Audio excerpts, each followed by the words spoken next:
Okay, so yeah, so glad you could all come this evening after our tech issues yesterday. So really appreciate you coming back um, to this Nomas Projects event. I think most people know me, but just to introduce myself again as Cully, I'm an artist based in Dundee. I'm a director, co-director of a charity called Morphe Arts, and one of the people behind Nomas Projects, along with Owen.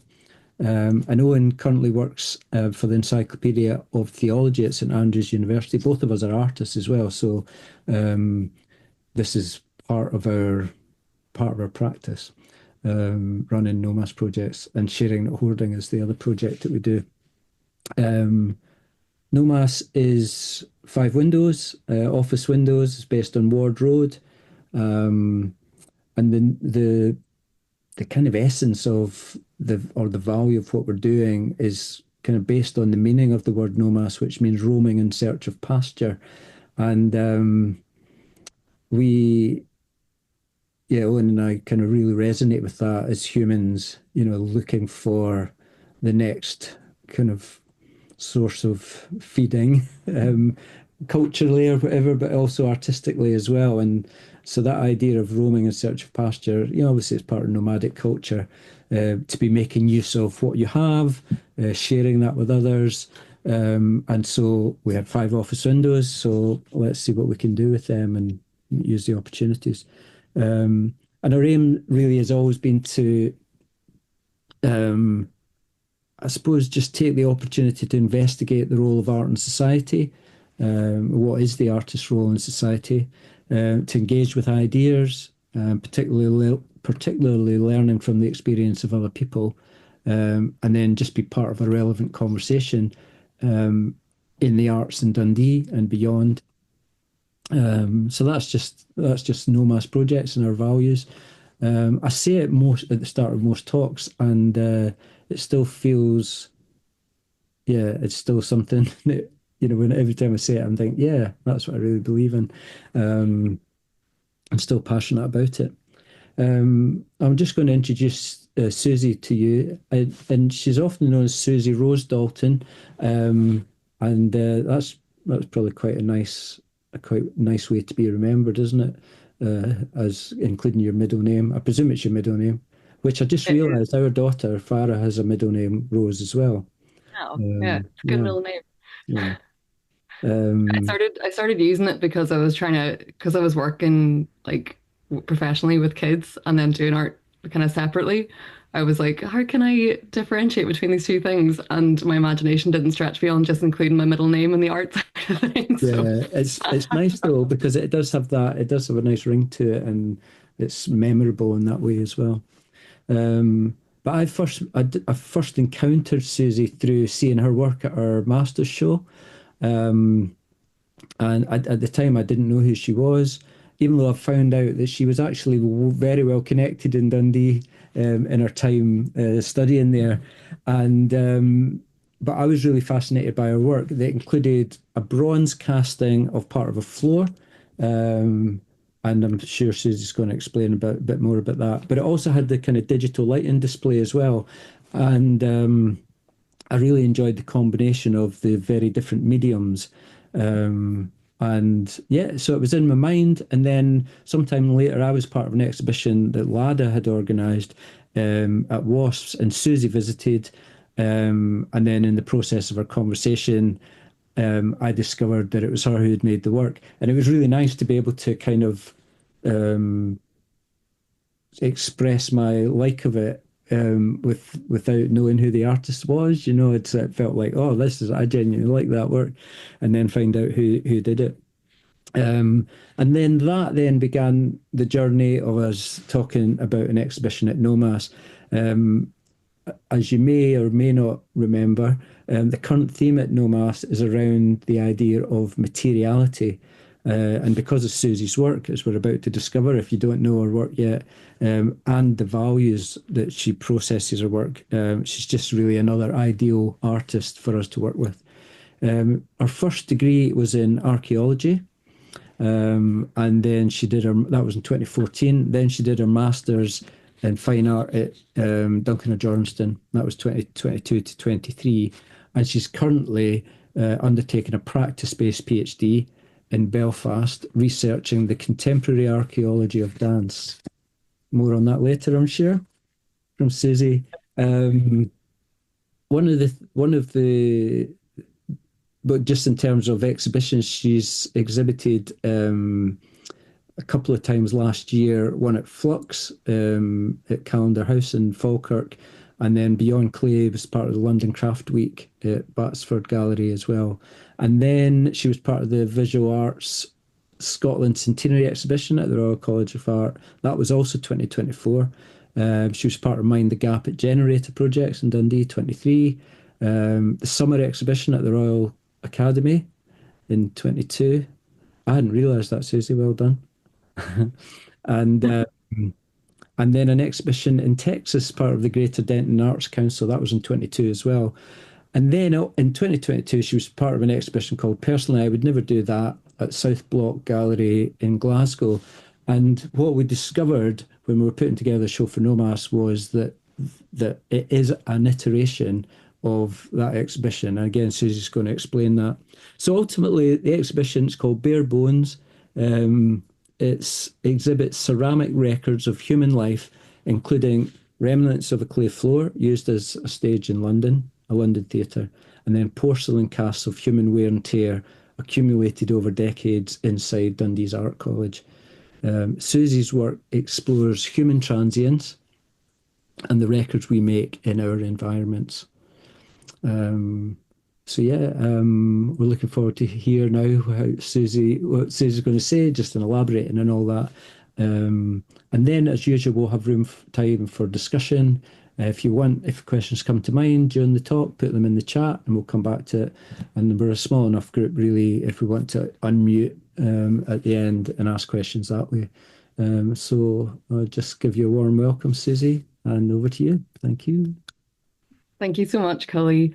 And thank you particularly to everyone for turning up the next day after our technical issues yesterday. I wasn't sure if folk would be able to kind of make time today as well. So it's really great to see how many folk are here, and Susie Johnston's just joined as well. Hi, Suze. So yeah, thank you so much for coming, and thank you to Cully and Owen for inviting me to do this show. It's a show that I've been wanting to do actually for quite a long time in terms of its concept. And like Cully said there, in a very helpful introduction, covering quite a lot. It's a show looking at kind of how clay can be used to record the passing of time. And this show includes three different ways of doing that. So I'm just going to share my screen and the presentation, which hopefully you'll be able to see in just a sec. Get this out of the way. Can everyone see that okay? That's good. Yeah, brilliant. Okay, so yeah, like I say, the show has three different ways of recording kind of time or time passing in clay, and I'll kind of tell you a bit more about each of those three pieces, but also start off by just giving a bit of background as to how I got interested in that subject, how I got interested in clay, and the kind of research that I'm doing at the moment, which Cully mentioned as well at the start there. So, like he mentioned, my academic background was in archaeology, and crucially, it was in archaeology at a time that you could still get funding to go on excavations. So I was able to go on quite a few excavations, kind of all around Europe, doing different kind of time periods, different projects, different digs, which was amazing, and kind of where I started to learn a lot of like hands-on skills, I guess. Whenever I think that came in pretty handy with clay later down the line. I was involved in quite a few different social projects in archaeology and kind of got to work with quite a few different communities. And I really noticed in that process, like how much archaeology is able to kind of be quite an expansive kind of imagination tool. Um, and as much as folk kind of come to it because they might be interested in the past, what I think is actually really helpful about it is that it kind of opens folk up to start questioning our present, start thinking about the future, and it kind of instills a lot more like fluidity in how we or like certainly how I was thinking about things at the time, where you begin to really, it's very easy to like whenever you're finding things in the ground or you're realizing kind of what's happening, that it starts to deconstruct, I guess, some of the ideas that, we have about the past, some of the things that we might think have been kind of in stone for a long time tends to not be the case a lot of the time. And it kind of opens up a lot of possibilities for both the present, but particularly the future. And I noticed that again and again in the kind of community projects I was doing and the ways folk got involved in them and the things that they kind of got out of them. And that I think is something that I've really taken forward, both in my kind of professional work. I work with kind of children and young people in children's rights and advocacy. And previously, I worked in sort of the gender-based violence field, working with young people in kind of trauma-informed context and in sort of policy development as well. So all of this for me was from that space of thinking about how things can be actually changed or can be kind of malleable or more malleable maybe than they first appear as well. So archaeology definitely kind of gave me that, but it also definitely was what introduced me to clay and clay as a kind of a material for recording time. And some of the examples that really stuck out to me kind of when I was studying archaeology, I've included some here. So folk might be familiar with some of these, like this one here, the tablet on the left, is referred to as the world's oldest complaints letter because it is coming up to 4,000 years old. It's a kind of ceramic tablet from Mesopotamia, which was written in cuneiform, literally just someone complaining that they had already paid for copper but not received it. And they've been treated rudely by the people that were selling it. And that's all it is just written down. And then because it's been fired, because it's been, like it's been kind of made permanent through the firing process, we get to see that and kind of connect on like the most basic human level to the same sort of feelings that, are very recognizable to anyone today. And if that had been written on anything else, like parchment or on something that faded, we wouldn't have had any way to access that. But it's lasted this long in ceramic. Whenever it comes to like thinking about the ways that surface decoration on ceramic can kind of give us a lot more information than just, something that looks something that's decorative. Whenever it comes to Greek vases, like these really, especially whenever they were kind of first being uncovered and discovered, like they really served as kind of photographs of the time where things that we just wouldn't know, like things like what people were wearing, what kind of food they were eating, how they were wearing their hair, like that's all kind of committed to something again completely permanent like these vases, and it allows us to kind of build up a much broader picture of what's going on at that time than we would get if we were kind of just, I don't know, just looking at what's left behind. As much as this is obviously like part of that record, I always think it's funny that we have a Bronze Age and an Iron Age, but we don't have a Clay Age. But it's because it just kind of goes the whole time. Like it's the same. Clay Age is basically like a human age. It's what humans have been using forever. And this last example is actually a good example of that, where this is the oldest thing here. This is 31,000 years old. It's one of the Venus figurines, which is found in what's now the Czech Republic as the Venus Dolní Vestovnici. And loads of these figurines were made at the time, and there's like a million different kind of, researchers thinking about, is it a fertility symbol? Is it like people kind of making things that were just nice to look at? Like, there's a lot of different kind of discussion around what it means. But this for me is actually an example of what I love most about clay in the record, is that on the back of this figurine, there's actually a tiny wee fingerprint that's just been preserved in the clay body. And that has literally been there since it was made 31,000 years ago. And not only is that, I think that's just like an amazing thing to be able to see, like to have that kind of connection with a human from that long ago. It's really helpful where the researchers that found this fingerprint and like was just in the process of a scan, whenever they looked into it more, they kind of carried out analysis on the size of the fingerprint, the ridges. You can actually get quite a lot of like demographic data out of fingerprints, surprisingly. And they found from that fingerprint was likely to have been made by either a child of around 9 years old or a woman, like a kind of teenage aged woman.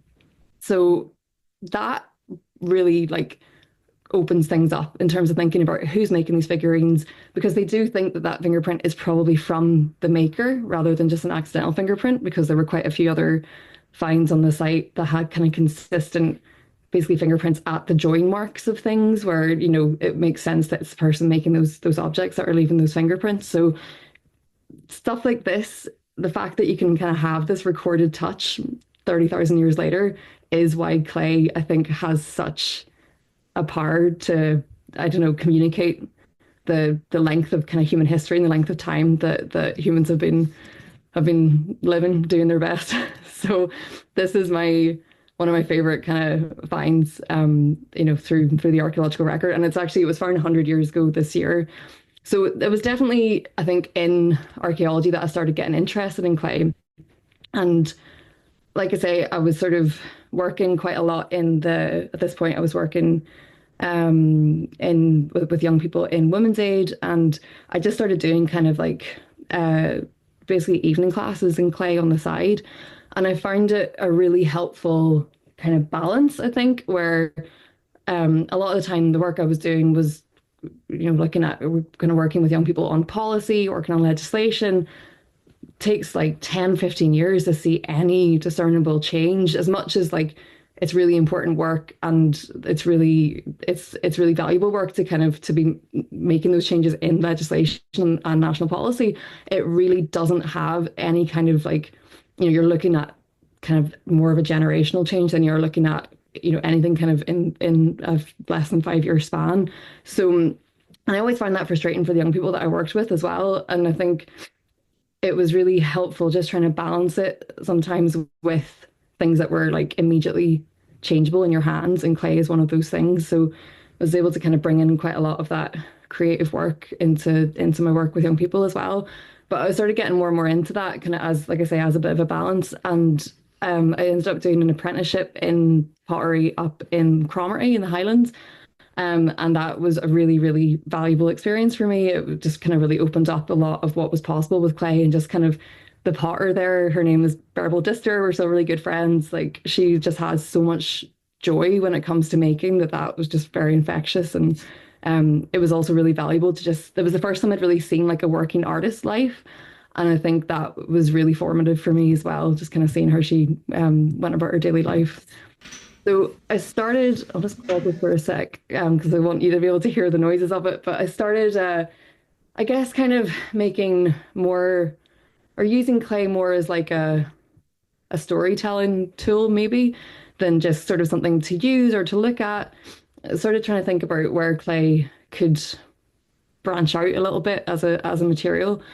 And to be honest, that was kind of prompted by the stuff that was going on in my own life at the time. Like, I was sort of processing like just some big changes in my life, and also processing like basically a lot of loss and kind of some very overdue processing, I'd say, of losing my father as a child, and kind of going through some other stuff in my 20s led me to sort of I think just kind of try and find ways of processing some of that. But this piece was also about clay as a material and what it sort of taught me about making in itself, and how loss is just like a really inherent part of that as well. So because I really noticed with clay, the first maybe few months that I was doing it, I was so upset whenever I'd made something that I was happy with, and then it would crack, or it would like melt in the kiln, or the glaze would go wrong, or like something would happen to it.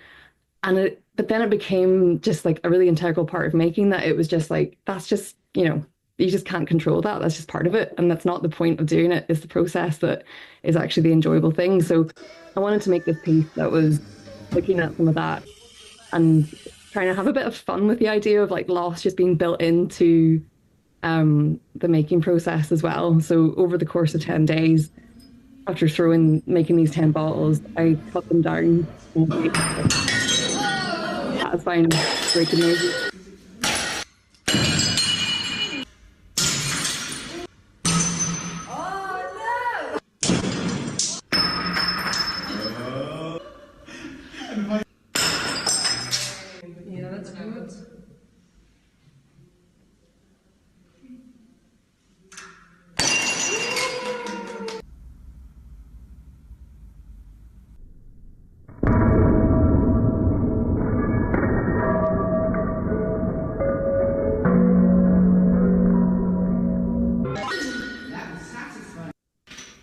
I always love hearing my friend Adrian's voice at the end there, just like that was satisfying in the background. And yeah, it really kind of, I guess this piece kind of opened up a bit of thinking for me around what clay can do, especially because it has that power to be this like, this permanent hard object that you can smash, or it can be something that's just like really plastic. And some of that started to kind of like, yeah, I guess just turn some wheels.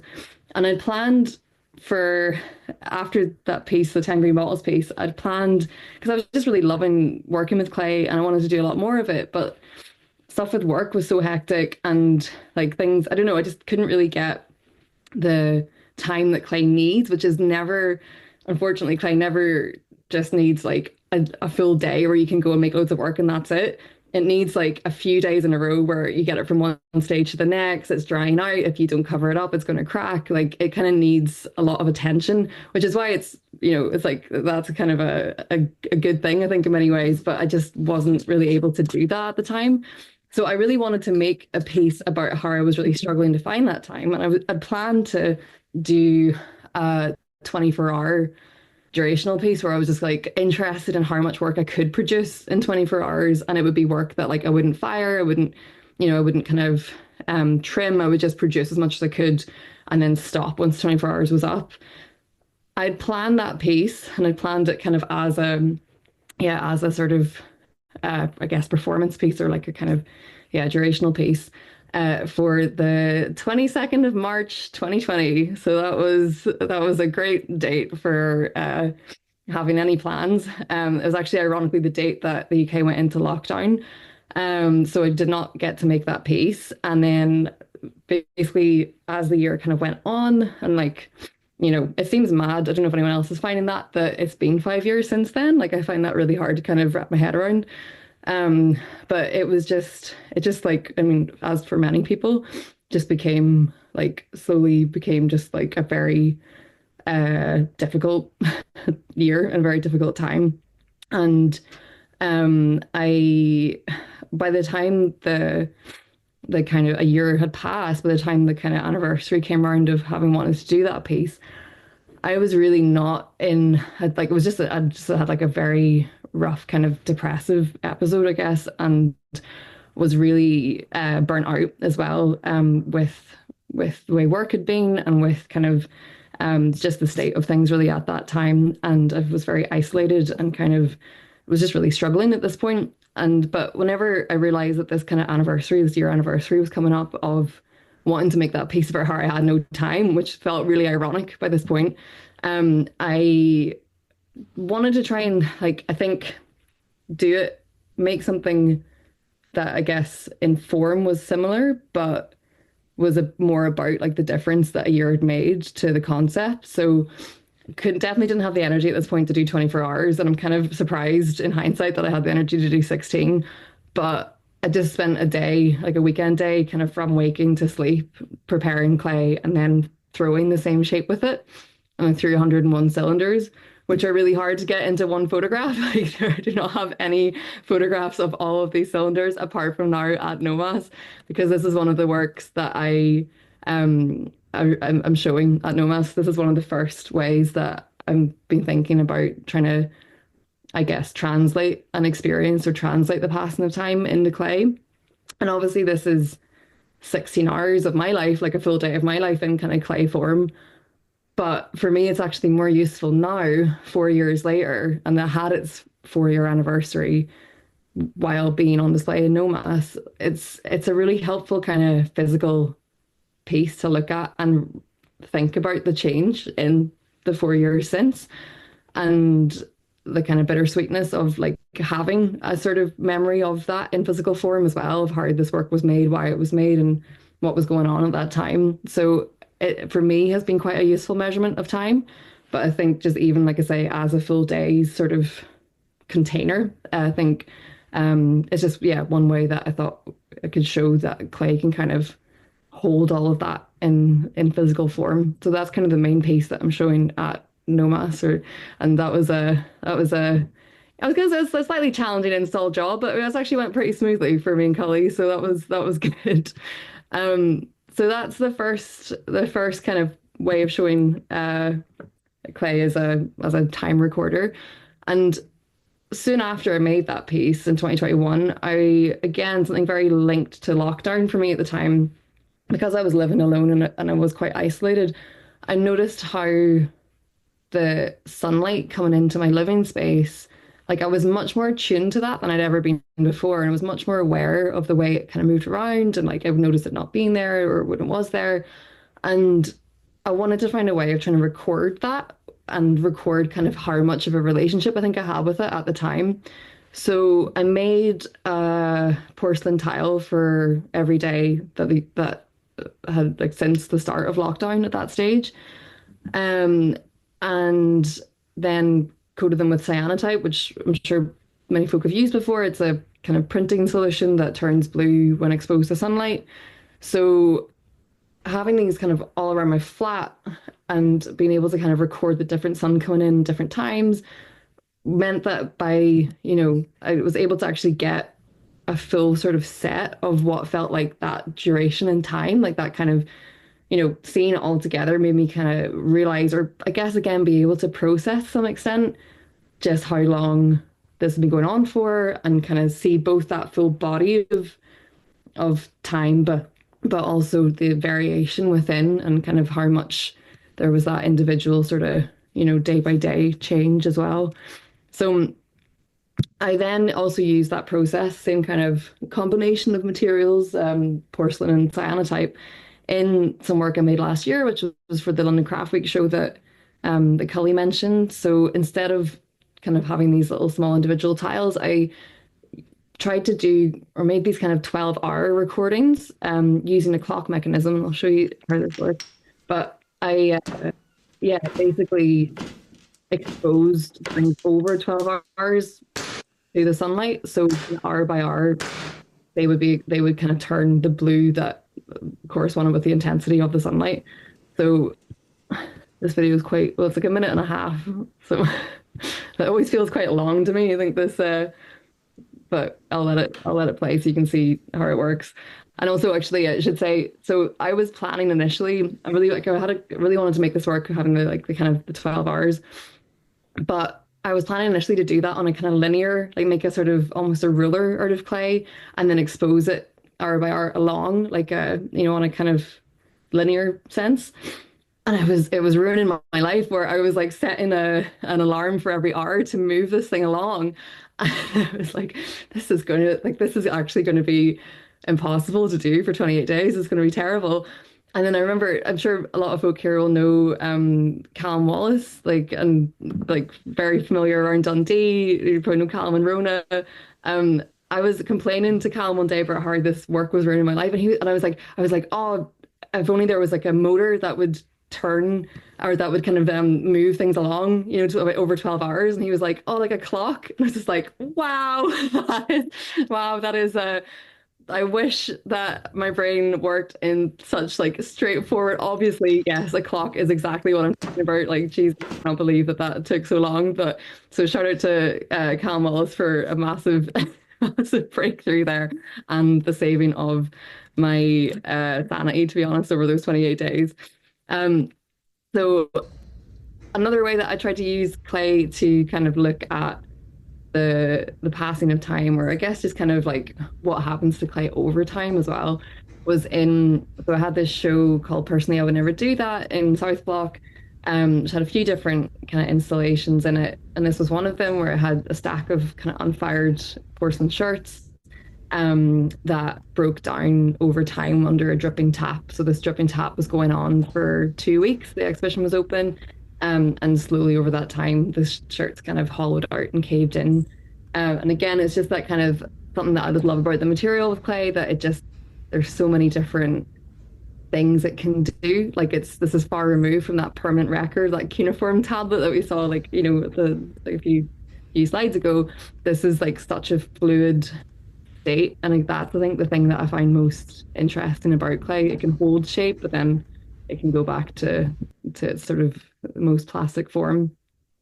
So I went to do a master's in fine art in DJ CAD, which Cully mentioned, and it's where I met a lot of Dundee folk. And it was there actually in a conversation with Delia Bailey, who I know many of you will have known as well, that I was sort of speaking to her about like being interested in that kind of, yeah, that kind of archaeology, that sort of sense of like seeing where folk have moved and kind of where they've sort of been present, and like the sort of small ways we can see that. And she said to go out and have a look in the Crawford building, in DJ CAD, because there were so many parts of the building that had that really obvious kind of wear and tear, and that really obvious, they hadn't been changed in 40, 50 years. So I went out and seeing a lot of this wear and tear, like in the staircase and like in the banisters, in the edges of steps, in desks, on the edge of chairs, on door handles. Started to make some little porcelain casts of where you could see that. And they're also in, a few of them are in the Nomas show, because again, I think this is like something that clay's really good at, is being very malleable to a surface. So you can actually pick up a lot of detail with the right kind of consistency of clay, and getting, the clay was quite wet whenever I made these casts. So got into quite a lot of the grooves, picked up a lot of the detail. And for me, this is like a useful way of being able to record things in this moment in time, because obviously since I made these, there's a lot more wear and tear on these parts of the building again. So it's just that we kind of snapshot of how it was looking and how much wear down there was at the time I was there. So there were four of those, in the Nomas show as well. And it was in the masters that I started getting interested in specifically looking at physical records of dance and thinking about the kind of the archaeology of dance, and how, like, I just find it surprising that there's just not very much. There's not, there's barely anything in the archaeological record relating to dance, but there's not even much discussion about it, and it seems like such a socially important thing. And I find it interesting that it kind of only gets talked about as like something culturally valuable or socially valuable whenever it's connected to like kind of traditional forms of dancing, or like, I don't know, whenever it's sort of packaged up as like a kind of uh something that involves like certain music and certain dress and that kind of stuff. But just the act of like socially dancing, like going out with your friends and able to kind of have, or like even just being able like just dancing kind of alone or whatever it is, like it felt like something very important that was kind of completely overlooked in the archaeological record, probably because there just is no physical remains that it leaves for the most part. So started to think about ways of trying to make physical records of dance. And this was a dance that took place on porcelain slip on perspex. So we could then light it from behind, and you can kind of get a sense of the footwork and the kind of swoops and the movement and the sort of moving around that happens, but you just can't see for the most part. And this like this is the only piece that's allowed in this presentation that's not made of clay. And Cully mentioned it earlier. So this is a bronze cast of the kind of the last remaining parquet square from a dance floor in the Beach Ballroom in Aberdeen, which was made up of 13 pieces. Basically, the dance floor was used from 1955 to 2010, and it then was destroyed. The whole thing was destroyed and replaced, apart from the central square, which sat in a box beneath the Beach Ballroom manager's desk for 13 years. And just through like sheer luck and having a bit of a brass neck on my part, and like calling him up and talking to him, I was able to get my hands on it. They've been so supportive. The Beach Ballroom have been so great, when it comes to sort of, yeah, having like basically taken this work and then being able to make molds from it and make these bronze casts. And the casts have really picked up, I think, because of the bronze material, they've really picked up a lot of the detail again of where we see marks from dancing, like these, and kind of this piece here are stiletto heels. We can see a few more stiletto heel marks kind of down and around here. There's a little piece of confetti, which I always lose. I think it's just like, it's very faint, but there's a little square, like just like you can kind of see the two edges of it that's stuck in the varnish. and just these kind of scrapes from, again, from heels or from feet or even from chairs because they have events and stuff on that dance floor too. So I just picked up a lot of that. This space that has hosted thousands of people who've like started relationships or ended relationships or like had amazing nights out or kind of had these sort of really pivotal social experiences in this space that just otherwise dissipate and otherwise don't kind of have that like that physical kind of memory attached to them. So it was this that I started getting really interested in, and it led me to kind of go down a practice-based PhD route. And it was very, yeah, and very luckily, very happily got that funded.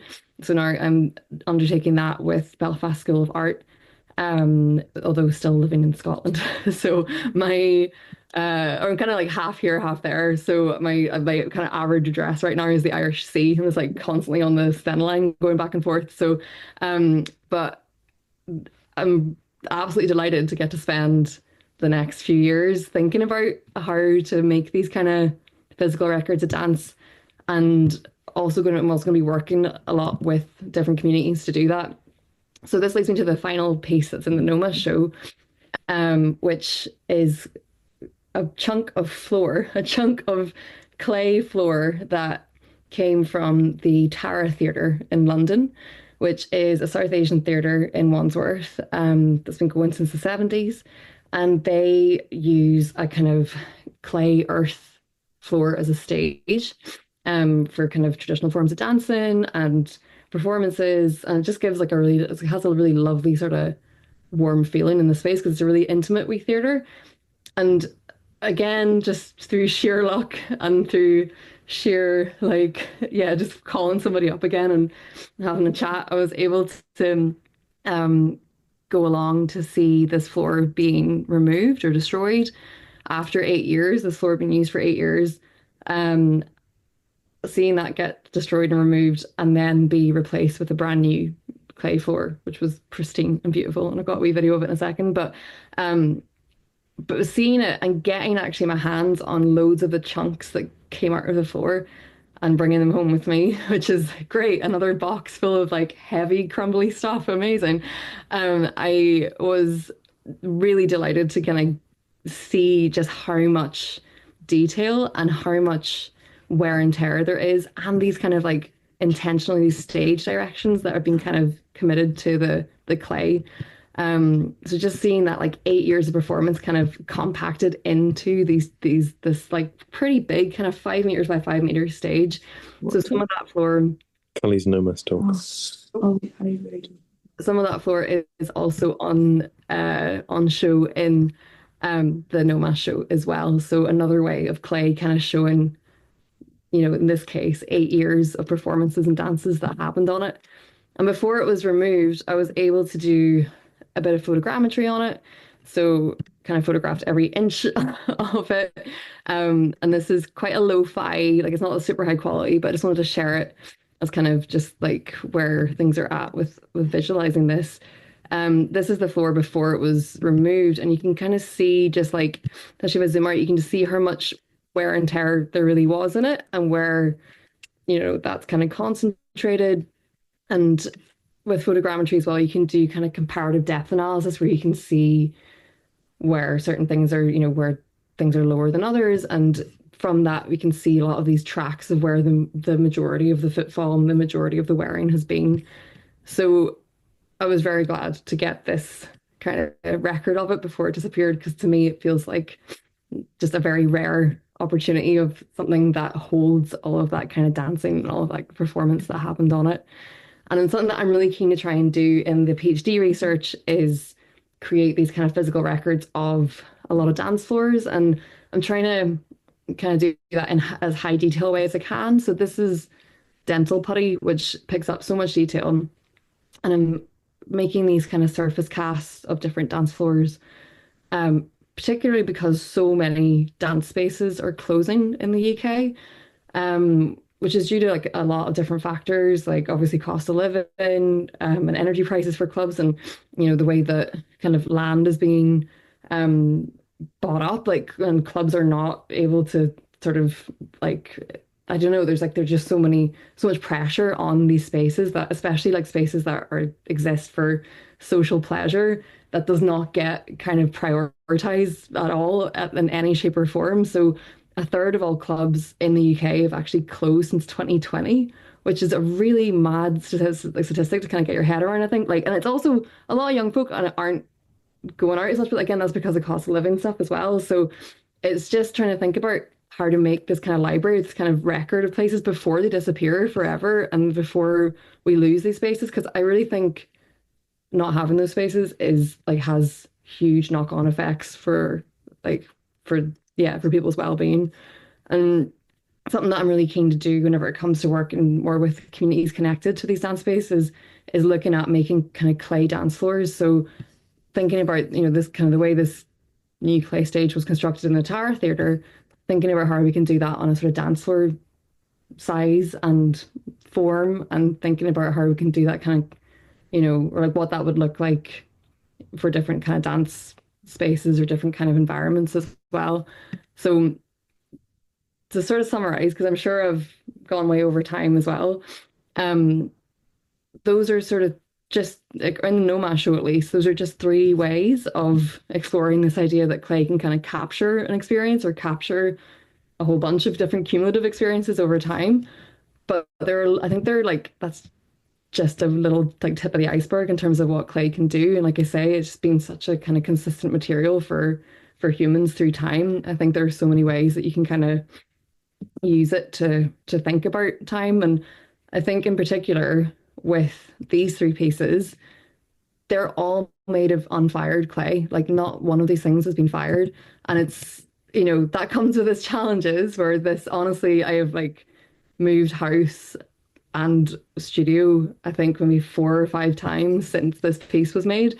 And it is a nightmare to transport 101 unfired cylinders every time. Like, so it does have its drawbacks for sure, but I just love that again, in that sense that we can think about time in a lot more of a fluid sense.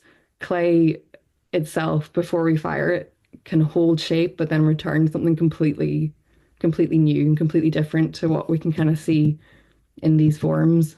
So that is me. I will leave it there for now, but would love to hear any questions from folk. Thank you, Susie. Thank you so much. I love clay now. Um, you've articulated so well. I've written down so many things. Clay as storytelling, clay as relationship as well. That needs time. When you said that clay needs time, and I thought, yeah, just the relationship that goes into that as someone working with it, and understanding how it works and so on. I just think you've articulated the value of clay so well. And I find it also really poignant, the idea of, connecting that with archaeology and that quote just at the end that said, archaeology is the study of absence more than the recovery of material remains. And yeah, I find that really interesting. I find it quite emotional actually, just the thought of something missing. Mm, And then the connection between what's missing and then that letter, the letter of complaints, which mm, I think, that is so robust but also fragile as well, and it's just that combination of things. Um, so yeah, I just thought the way you articulated that really helpful, Susie. yeah. Um, Made me really appreciate it. I know we've got some comments in the chat, Yeah. and I want to see. um, I've stopped sharing my screen because I want to actually read the chat as well.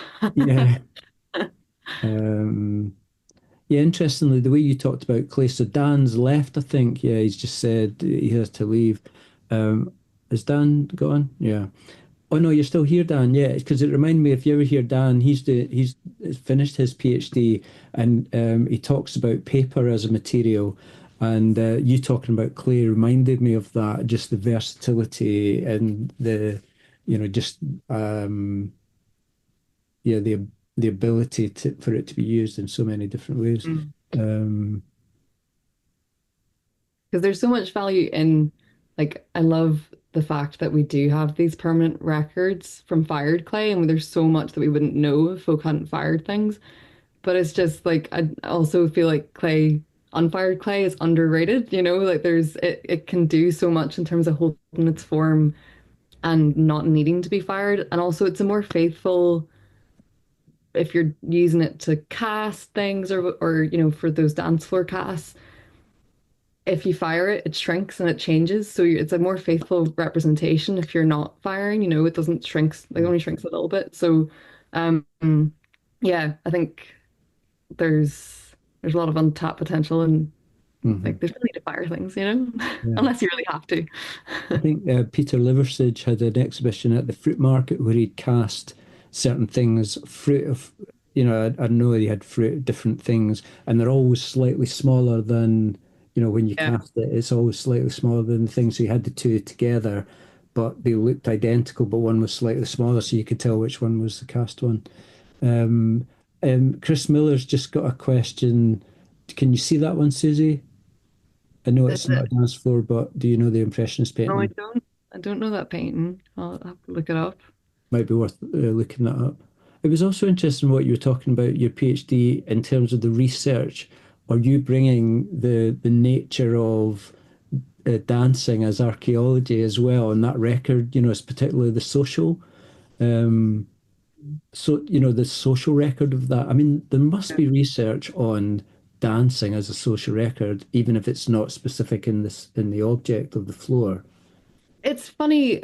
I think it's something that I found really frustrating with archaeology as a subject whenever I studied it, is that so often it feels like it just defaults to super serious like explanations for things where the like the vast majority of discussion around dance and archaeology is around how it was used in ritual. And it's like, Mhm. are you telling me that people just didn't dance for fun? Like, I don't believe that. I just don't. And like seeing, you know, even whenever you kind of see these cave paintings and stuff, people dancing, it's like, yes, of course, there's obviously, you know, I gotta understand that there's significance in, there's going to be like, you know, many reasons for doing that.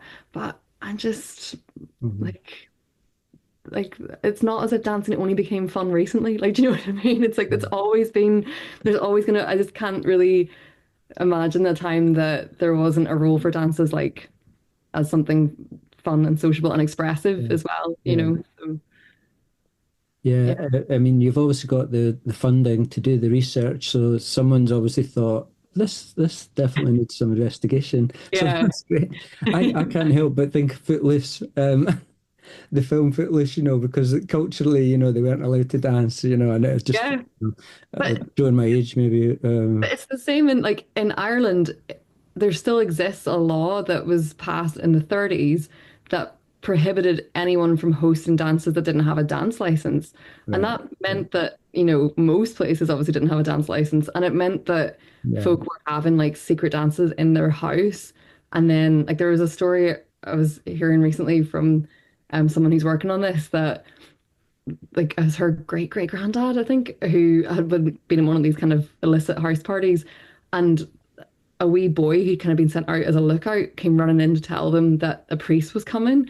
And by the time the priest got to the house, like everyone was like praying, everyone was pretending to just kind of be together for like a sort of yeah, a much more kind of like a very wholesome gathering. And it's just stuff like that where I'm like, and that law still exists. It's just not necessarily enforced that much anymore. But yeah, Yeah. there are so many different times that dance has been forbidden and repressed, and it's because it's socially powerful. Yeah. I see your hands raised, Nicola. Yeah. We're coming to you. Do you want to Yeah, unmute? Yeah. yeah. Um, yeah, I don't know. I just got so lost in what Susie was saying there that I've kind of forgotten what my original question was going to be. But I think something about the unfired clay that I find really interesting because I did a master's in museum and gallery studies, so I come at this from like when I went to the Louvre for the first time and saw how many pots they have. It's fucking insane. And there's this ongoing thing, a question about like conservationism and the object removed from its original use. And Yeah. I feel like what you're doing is really interesting because it's like refusing to conserve. Hmm. And like, do you think that like when you started off and spoke about the pot that tells us about how they used to dress and do their hair and stuff, like we don't need that now because we're absolutely saturated with these images. So Yeah. like, is it like a deliberate refusal to like participate in that, do you think, on some Mhm. level? Yeah, that's a really good question. I think I do think that there's a bit of like kind of anti-consumer like sort of angle to not wanting to fire things and anti sort of or like yeah, anti kind of consumption of materials sort of thing where I'm like, no, like unless I'm so in love with something that I need to have it forever, like I just don't think that it serves a purpose where it's like unless I run out of all of my mugs, I don't need to make a new one right now. Do you know what I mean?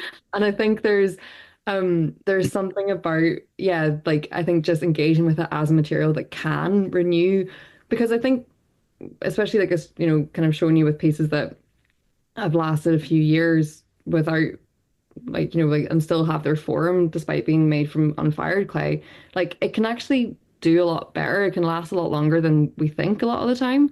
And I think like you're saying about that kind of conservation practice and just kind of protecting things for the sake of protecting things, I think can actually be very deadening to people's engagement with the past and kind of also enforces this idea that like we have to protect absolutely everything about the past because we're not capable of making Yeah. things that are valuable in the present or something as well. So there, it's something that I'm quite keen to, you know, kind of develop a bit, hopefully with folk in the sort of next stage of the PhD is thinking about can destruction be part of heritage and can, you know, kind of destroying or and building in this kind of sense of loss or renewal actually hopefully have different ways of connecting folk than just sort of being like, and now we're going to preserve this forever. And like, no, you can't touch it unless you wear special gloves. Like, that doesn't feel very engaging to me. Yeah, I like how you from coming from archaeology and then into a way of thinking as an artist that I've written it down. And hopefully, this makes sense that by making art as or your way of making art is a way of processing what it means to make. I don't know if Mm, that makes sense. So you're yeah. like how you just articulated that. So you're thinking, right, why would why would I fire it? Or what does it mean to fire it over not firing it? What does it mean in terms of this even being consumed or commercialized or something like that? And Yeah. I wonder if that has come from just the archaeology background. But it's certainly I can see that that's what makes it interesting as art. The your art it makes your art interesting to me is that you're thinking why would I make this, Yeah. and how does me making it add to the conversation about what art is or archaeology, which I think then is really interesting that you're doing this and connecting it to dance as well, and the idea of floors as a record of where people have danced, stopped, pretended to pray, and so on. Yeah. Yeah. Yeah. Um, And I think it's something about that sense of like the focusing on the, yeah, like you say, the kind of the process of making rather than the outcome. Because it's, mhm. you know, it's like you say with clay, you just don't get to decide how that goes a lot of the time. And that's actually very freeing, you know, to kind of just re-engage with being like, am I still gonna, you know, or like, well, then if the value isn't necessarily about what comes out, then the value has to be about the process of making it. And that Yeah, I think is really keeps things alive, you know. yeah. And then you find a job in something else that will pay the bills. Yeah, I mean that's the we had it was Sarah was a ceramicist and she was showing work that she'd made while she was a student, and it was very different to what she then was making in a more commercial way because she was trying to make a living from what she made, but realized even in the process of doing the exhibition at Nomas that she didn't have nearly as much time to be creatively productive. Hmm. It was more kind of going through the process of making and thinking about who the audience was, which of course is valuable as well. It's just a very different thing, and she Yeah. recognised that too. Yeah. There's a question here from Dan who's gone now, but can you see that question, Susie? And I'm just aware. Is saying to do with disinterest and accuracy. Seems to me archaeology to some extent trying to recreate what happened, whereas your imprint work seems more about recording the material memory without need to recreate specific events. Is that a fair reading? Yeah, I think it's well, I think this again, this is something that I find both kind of frustrating and interesting about archaeology at the time, is that it's like it, sometimes folk within it talk about it as if it's like an objective science, and it's not. Like it's I could never really get on board with that idea that we could say with any real certainty or authority like what these particular finds meant, where it's like we can imagine, and I think imagination is one of the best things about archaeology, that you kind of have to like generate your thoughts around it, but like none of us were there. So it's very, and things get misinterpreted all the time, and especially in archaeology there is so much misinterpretation from prejudices in the present. So I think I'm not interested in trying to recreate specific things from the past because I don't think we can, but I'm really interested in thinking about like what we can pick up from the past and how we can then use that to think about the present and the future. And for me, that does come down to material a lot of the time, that you can kind of pick up the like the things people were doing. Also, you might be able to hear in the background our 21-year-old cat, who Can't hear it. is Can't hear it. No. she is entirely deaf and she cannot hear how loud she screams. So she turns up her volume to like 11 whenever she thinks she's just kind of doing some normal meow. So if you can hear her yelling in the background, that's what that is. That is normal. But Yeah. yeah, I think just to kind of summarize on that, I think I I'm more interested, maybe in the same way that you were just making the point, Kelly, about the process of making rather than the outcome. I'm kind of more interested in the material that we find from the past rather than being like, okay, case closed. Like we've solved what this means. It's just more like, what Yeah. is this? How do we think about it? And where can we kind of jump off from this? If you're familiar with Miriam Mallew. I know her work a wee bit. I really love what I know, but I Yeah. haven't seen it. I've only seen it like on Instagram and stuff, not in person. Yeah, she tried to get in yesterday, Oh, and so wasn't able to make it tonight. But she looks at the kind of histories and how histories are told as well. Uh, yeah. I think you'd be interested in that idea. Of the I think we'll take if anyone's got a question because we need to finish up. There's lots of great comments in there, Susie. People appreciating your work. But I'm just aware it's 8 o'clock and I'm just almost 5 past 8. So, but I'll just if anyone's got a question, we'll go with one more question, and then I'm going to hand over to Owen, who will let you know what's coming up with Nomas and sharing at Horden in the future. Yes, Monica. Hi, thank you so much, Susie. It's so inspiring. I mean, I also wrote some notes, and it just reminded me the first. I think I put there a note. Don't know if it went through. When you presented those, the first image with those the old shapes, and the last one, the Venus, reminded me of Kukuten Mm.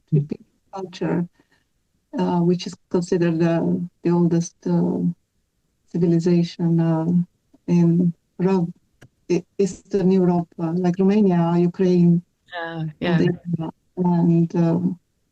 And it just brings back memories because this is how I set up my band back in London because we were invited at Ashmolean Museum when they exhibited, they did an exhibition about Kukutemi, Mm. and there was a lot of ceramic, sort of these really striking potteries from that old times, and I Yeah. was singing and dancing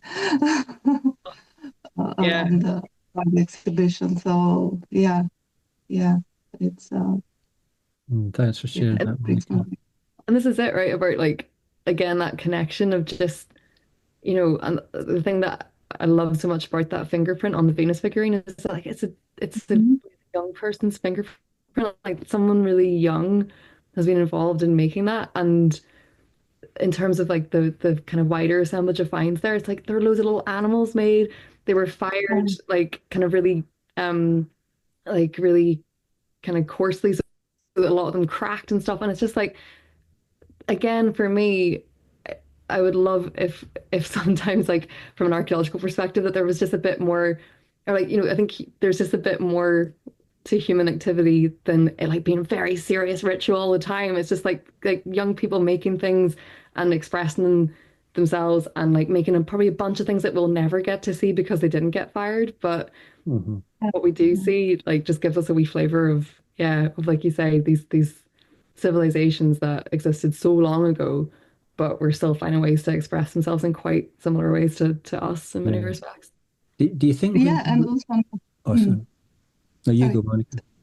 Yeah, I just wanted to just a little thing to mention about what you said about imagination. What we can just imagine all these little imprints like this Yeah, one with Venus. It just opens up our imagination, but we really don't know what is the reality, what is the truth, and I think that's beautiful about it because it just keeps a bit mystery about it, but also a ritual, ri- something related with ritual and memory, and kind of just remembering and honoring yeah, something, so, I don't know, something that is lost but can be yeah, found in. Yeah. yeah. And again, it's like it's something that kind of with another discovery in like a year's time or whatever could be totally changed in terms of how we understand it, but it's fluid. Like, and that's Yeah. the exciting thing about it is that we can think about it and we can imagine and understand it as best we can, but it's not like it's never going to be a sort of, can we get this verified by people in 31,000 BC? Like, obviously not. So it's, yeah, there's something about that kind of openness that I find very Yeah. engaging as well. Hmm. Here, thank you so much. I'll find you on Instagram, and it would Yeah, be great. nice to Thank you. The talk to you more. yeah, I wonder if the people making the Venus objects were Mm. thinking that it was going to be lasting and be talked about in 2025, or even the complaints letter, Yeah, and I find that interesting about, you actually making decisions to make work not fired, so it's got less chance of survival, or then making the work with the dripping on it, which is purposely um, changing its form, or showing that it's fragile or vulnerable material as well. And you're kind of making that choice almost that your legacy might not be around um, because of the way you're using the materials. It reminds me, I know it's such a physical object, physical material, but it's maybe not too dissimilar to thinking about how digital um, imagery is yeah, kept as well. yeah, Um, but yeah, yeah. that's And it's like, and I think there's something really interesting about that kind of like ephemeral existence as well, right? Because again, that's just sort of built into like how we live, right? And yeah. it's a very human quality, this kind of like the ephemerality. And like, yeah, of course, there are degrees of leaving things that have more of a permanence, but Hmm. I think having something that doesn't last forever is actually a lot more reflective of like, most of life and life itself. So, yeah, I think it's there's something quite freeing as well about making work that doesn't last forever, let's say. So, But for every unfired clay piece, I've also made a big stack of bronzes. So there's there's there's some things that are gonna outlive me, and it's 13 planks of wood cast into bronze. So that's that's a bit of a balance anyway. Um, well, I'll hand over to you, Owen. Owen's just going to give us a wee kind of update about what's coming up next. So if you're happy just to stay on for the next 5 minutes, and then we can say cheerio to Susie.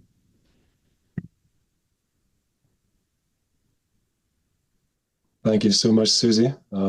See if I can share my screen. Hmm. Does that show for you guys if I click that? That's showing now on, yep. Okay, great. And It's, then it's in, yeah, that's it. that better? Okay, thank you.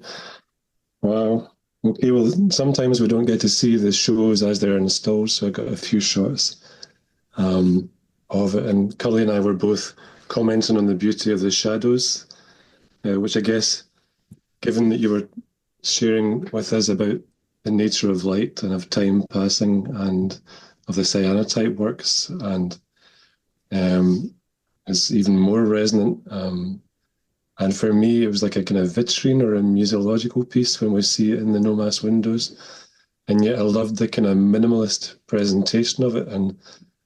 And tonight it kind of got that kind of multi-layered sense of what the work is about, and my kind of, what's the word? Morbid self had been sort of thinking of that temporality and the kind of the passing of time, and us as earthen vessels. I've been reading recently about the kind of biblical metaphor of being jars of clay as people. So I was kind of reading it slightly figuratively as well. And of course, for you, it's like a calendar or a clock of lockdown. And it's strange when we look back on pieces that we've made under certain circumstances, I think, and you see yourself different, but the piece remains as a marker of that experience of time. And it's, like you said, it's kind of freeing that it's temporal, and it's freeing that it's kind of objectively externalized from ourselves in a particular period of time. It kind of gives us a detachment. And so tonight I just was very, very grateful to you for all the different overlapping readings of the work that are possible.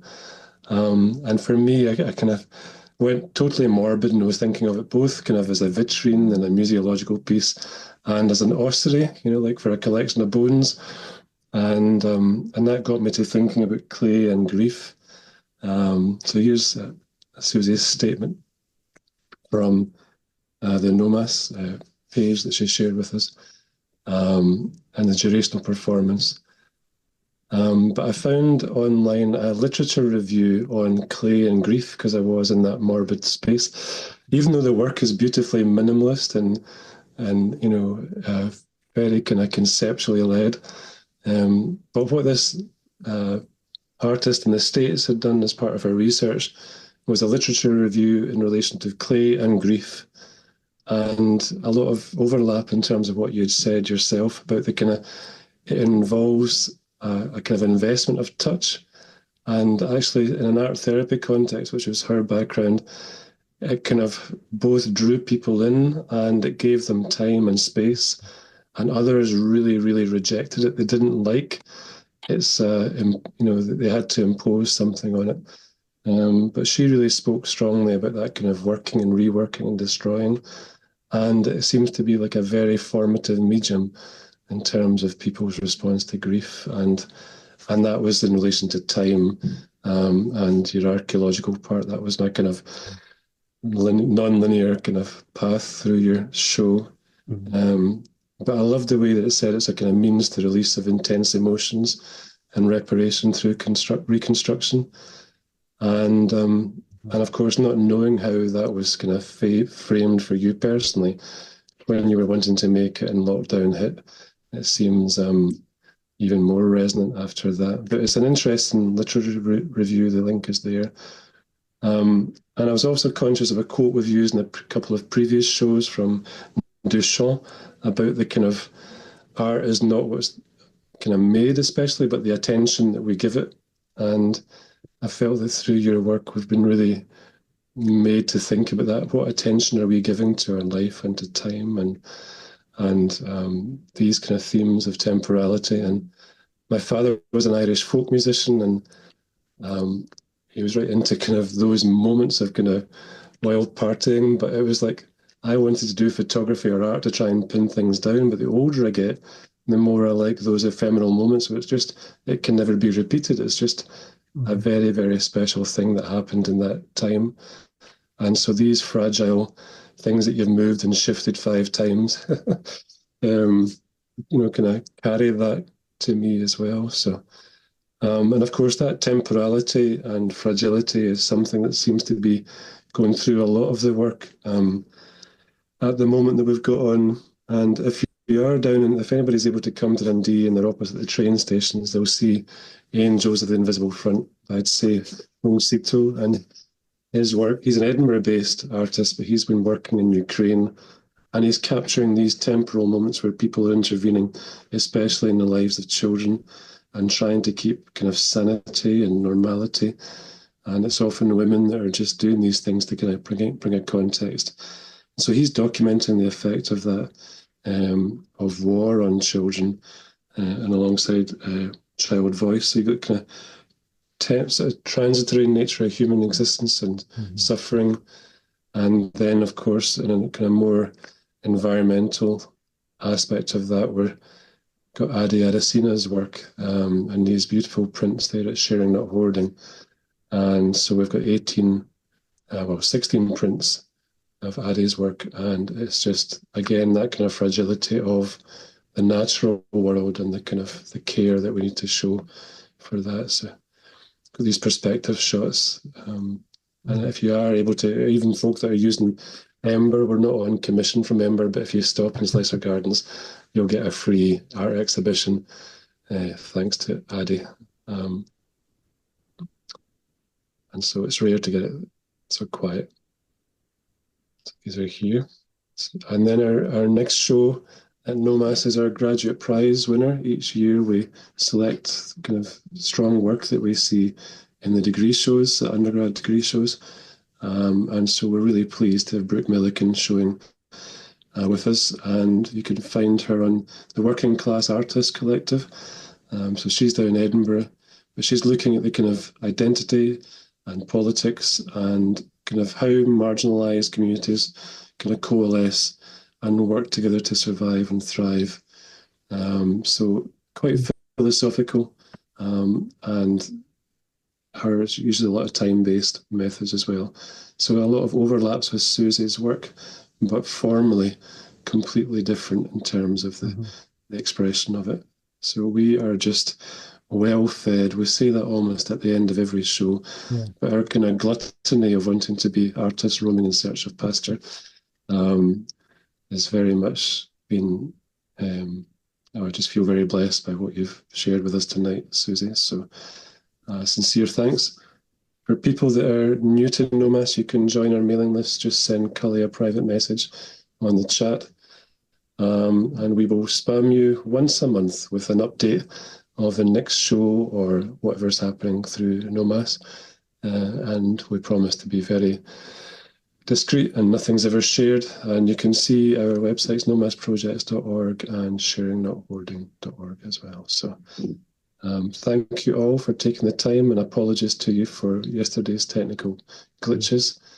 And we look forward to seeing you again.